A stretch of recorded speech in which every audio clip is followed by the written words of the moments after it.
మా ఛానల్కి స్వాగతం. చూస్తున్న వీక్షకులకు, ప్రేక్షకులకు, ప్రియ కాళభైరవ భగవద్బంధులకి స్వాగతం పలుకుతూ మమ్మల్ని ఎంతగానో ఆదరిస్తూ ఉండబడినటువంటి ప్రియ సోదరీమణులకు, సనాతన ధర్మ సంరక్షకులకి అందరికీ కూడా తెలుగు ఉగాది పండుగ శుభాకాంక్షలు. అలాగనే వసంత నవరాత్రుల ప్రారంభోత్సవ అమ్మవారి యొక్క ఆశీస్సులు.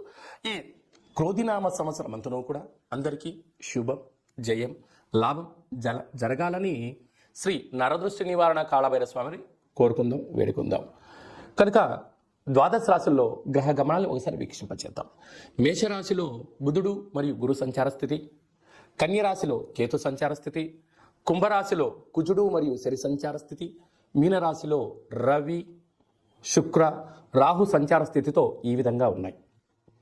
ఈ సంవత్సరం రాజు కుజ భగవానుడు.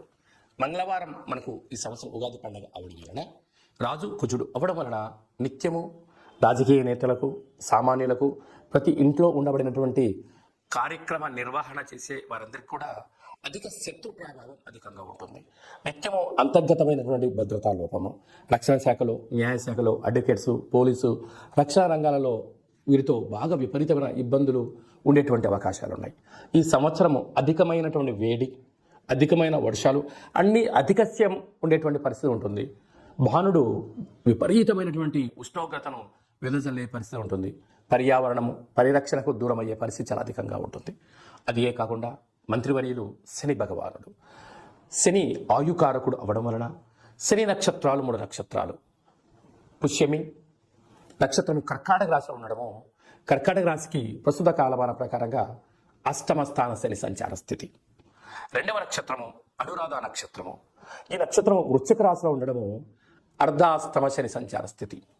3వ నక్షత్రము ఉత్తరాభాద్ర నక్షత్రము మీనరాశిలో ఉంటుంది.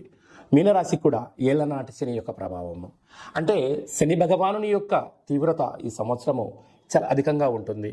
మంత్రివర్యులు అవ్వడం వలన రాజు ఆజ్ఞాపిస్తాడు, మంత్రి పరిపాలన అధ్యక్షత నిర్వహణ చూస్తాడు. కనుక ఈ సంవత్సరము అనేక రకాలమైనటువంటి వ్యాధులు, ఇబ్బందులు, చోర భయం, తస్కరణ భయం, నదీ ప్రయాణాలు, అగ్ని ప్రమాదాలు, అనేకమైనటువంటి స్వయం కృప అపరాధంతో జరిగే పరిస్థితి చాలా అధికంగా ఉంటుంది. కనుక ఇలాంటి కాల సమయంలో ఈ సంవత్సరం అంతనూ కూడా శని భగవానుని యొక్క ఆశీస్సులు, మంత్రి ఆశీస్సులు మనకు కలగాలి అన్నట్లయితే ప్రధానంగా ఒక వ్యక్తి తన ఎంత బరువు అయితే ఉంటాడో అంత బరువు కలిగినటువంటి ఉప్పును తులాభారంగా చేసుకొని, ఆ ఉప్పును శివలింగ ఆకారంగా ఏర్పాటు చేసుకొని, రుద్రుడి యొక్క నమ్మకాన్ని, శని యొక్క మూలమంత్రాన్ని సంపుటీకరణ చేసుకుంటూ జలంతో ఆ యొక్క శివలింగానికి, అంటే ఉప్పుతో చేసిన శివలింగానికి అభిషేకం చేసుకోవడం వల్ల నీటితోనే ఉప్పు మరణిస్తుంది, నీటితోనే తయారవుతుంది. కనుక సమస్యలు సమసిపోతాయని చెప్పి గమనించాలి. ఈ ఒక్క చిన్న రెమెడీ కార్యక్రమం చేసుకుందాం. శని భగవానికి ఆశీస్సులు పొందుదాం. శ్రీ క్రోధినామ సంవత్సరంలో అందరము ప్రశాంత, సుఖవంతమైన, ఆనందకరమైన, ఆరోగ్యకరమైనటువంటి జీవితాన్ని పొందుదాం.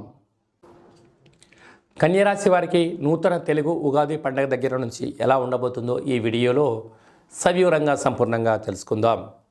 కన్యరాశిలో ఏ నక్షత్రాలు వస్తనగా ఉత్తర నక్షత్రంలోని 2, 3, 4 పాదాలు, హస్త నక్షత్రంలోని 4 పాదాలు, చిత్తా నక్షత్రంలోని 1, 2 పాదములు కలిపితే కన్యరాశి. అలాగే చాలామందికి పుట్టినటువంటి కాల సమయంలో డేటా బర్త్లో లేనటువంటి ఏకైక కారణం చేత పేరు యొక్క మొదటి అక్షరాన్ని అనుసరిస్తూ ఆ రాశిని తెలుసుకునే ప్రయత్నం చేద్దాం. టో, పా, పీ, పు, ష, అడ, ఠ, పే, పో అక్షరాల వారందరూ కూడా కన్యరాశి జాతకులే. కన్యరాశి యొక్క అధిపతి బుధుడు.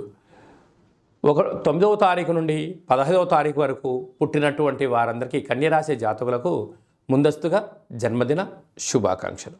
గతంలో వివాహం చేసుకున్న వారికి వివాహ వార్షికోత్సవ శుభాకాంక్షలు. అలాగనే కన్యరాశిలోని కేతువు, 6వ స్థానంలో కుజశని సంచార స్థితి, 7వ స్థానంలో రవి, శుక్ర, రాహు సంచార స్థితి, అష్టమంలో బుధుడు, గురు సంచార స్థితిలో ఉన్నప్పుడు ఈ తెలుగు ఉగాది పండుగ దగ్గర నుంచి బుద్ధిబలం చేత, జ్ఞానబలం చేత స్థిరాస్తులు, చరాస్తులు వీరు సొంతమైపోతాయి. గతంలో ఇచ్చిన డబ్బులు తిరిగి రావడం, మీరు అనుకున్న విజయాన్ని సాధించడం, మీ యొక్క అభివృద్ధి, పిల్లల యొక్క చదువులు, విదేశాలకు, అలాగే పారిశ్రామికవేత్తలుగా ఎదగడంలో మీకు మంచి కాలము ఉందని చెప్పి గమనించాలి. కాకపోతే చిన్న చిన్న విషయాలకు దయచేసి ఆందోళన చెందవద్దు. మీ జన్మ నక్షత్రం రోజున పూర్ణిమ, అమావాస్య తిథులు ఎందున జల వాయు దూర ప్రయాణాలు ముఖ్యమైన సభలు సమావేశాలు వాయిదా వేసుకుని మొత్తంగా భావించగలగాలి. ఈ యొక్క సప్తమంలో రాహు సంచారం చేయడం వలన వివాహము, ప్రేమికులు, భార్యాభర్తలు, పార్ట్నర్షిప్ వ్యవహారాలు, నూతనమైన వస్తువు క్రయ విక్రయాలలో ఆటంకాలు ఏమైనా ఉన్నట్లయితే, శారీరకంగా మానసికమైన ఇబ్బందులు మీకు గురవుతున్నట్లయితే, మీరు ఎంత బరువు అయితే ఉంటారో అంత బరువు కలిగిన ఉప్పును తులాభారంగా చేసుకొని ఆ ఉప్పుతో శివలింగాకారంగా తయారు చేసి ఈ యొక్క రుద్రుడి యొక్క నమ్మకము, బుధుడు రాశాధిపతి బుధుడు, అలాగే సప్తమంలో రాహు సంచారం చేయడం వల్ల వీరి యొక్క మంత్రాన్ని సంపుటీకరణ చేసి జలాభిషేకం ఆ ఉప్పుతో చేసిన లవణ శివలింగానికి అభిషేకం చేసుకోవడం వలన సకల దుష్టగ్రహాలు తొలగిపోయి మీరు అనుకుంటున్న విజయం మీ సొంతం అవుతుందని చెప్పి గమనించాలి.